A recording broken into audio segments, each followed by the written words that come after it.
Genèse chapitre 1, verset 26. Matthieu chapitre 7, verset 16.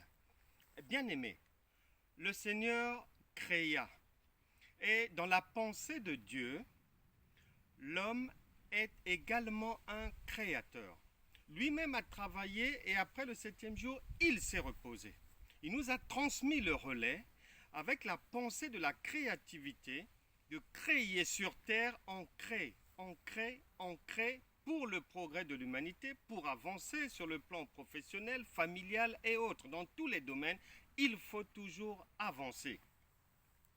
Malheureusement, dans la galaxie chrétienne, un évangile qui n'est pas l'original consiste à faire croire à beaucoup de gens, et nombreux sont ceux qui sont tombés dans ce piège de l'endormissement, à faire croire que Dieu est un Dieu des larmes, de la tristesse, de la douleur, de la souffrance, de la croix à porter, c'est-à-dire des difficultés, des fardeaux, des lourdeurs, des choses que l'on ne veut pas, des maladies à transporter dans son corps.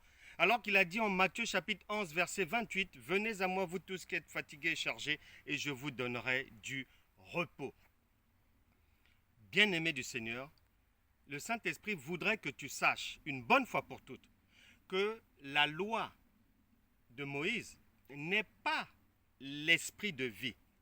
Que tu saches que ta vie ne doit pas être contradictoire. C'est-à-dire, avant que tu n'acceptes Jésus-Christ comme Seigneur et Sauveur, et après l'acceptation, la venue dans le royaume de Dieu, il faut une différence claire et nette. Et cela doit se voir à travers les fruits que ton engagement dans le Seigneur, ton investissement dans le travail, tes prières, les enseignements doivent porter. Le Seigneur a dit, on reconnaîtra chacun à ses fruits. Ne reste plus dans ce qui ne marche pas. Ta vie est comptée, chronométrée. C'est Dieu qui a 1000 ans pour un jour et un jour 1000 ans. Mais toi, mon bien-aimé, ma bien-aimée, tes jours sont comptés. Tu ne vivras pas une seconde de plus que le quota qui t'avait été attribué avant ta venue au monde. Donc, plus tôt tu passeras à la vie avec l'esprit de vie par la foi, plus tôt tu comprendras l'enseignement révolutionnaire que Jésus a apporté, qui consiste à réactiver le logiciel de la créativité en l'homme.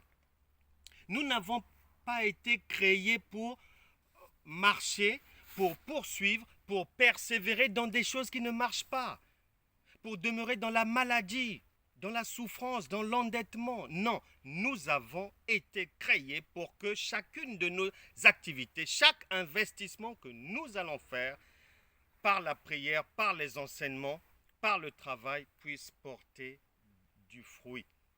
Et les fruits dont il s'agit, ce ne sont pas des fruits qu'on a du mal à voir. Non!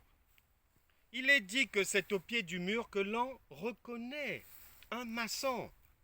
Donc, lorsque ta vie est porteuse de fruits, même les païens, même les illettrés vont constater l'existence, les évidences de ces fruits. Et lorsque la vie est sans fruits, eh bien également, tout le monde va s'en apercevoir. Tu n'auras pas besoin d'expliquer quoi que ce soit à qui que ce soit. Sors une bonne fois pour toutes de l'évangile bidon, des enseignements qui n'ont ni tête ni queue, qui ne représentent pas Christ, parce que le Christ est venu pour nous donner une vie victorieuse, pour réactiver en toi Genèse chapitre 1, versets 26 à 28. Prions.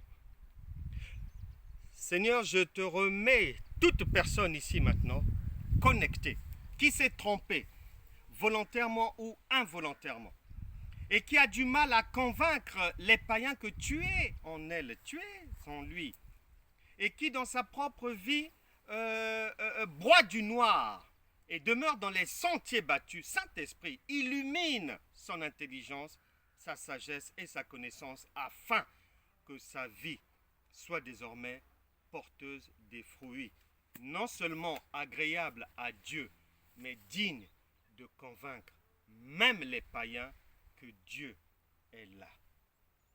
Amen.